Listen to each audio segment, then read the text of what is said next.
da pushe nakelo bill moro mane dwaro ni 2% atamalo 2 kuom pesa te mabiro e constituency ka constituency mondo keti mondo kony kanise. Ma jomoko nopinge. To ma ne dhi tiekonwa corruption mar the church.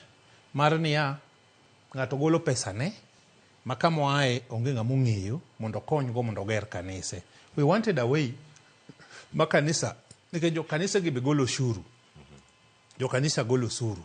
Tang'o mitimo ne gin particularly as a church magimbe gineno go bero ushuru despite the fact ni gin jo piny ma kopayo to otimruok nade opane gi koger skul to gene gi but nodwaro gimoro madok back to a court ma kodhi kama oger project ma related to the church. Maybe hall more kanisa ma jo piny nyalo tiyo go magweng'no to kanisa be tiyo go or kaka ne jo muslim gin gi gimoro ni madrasa magi nyalo ger mondo mi otimre nade okony the mosque plus the community ma kanyo.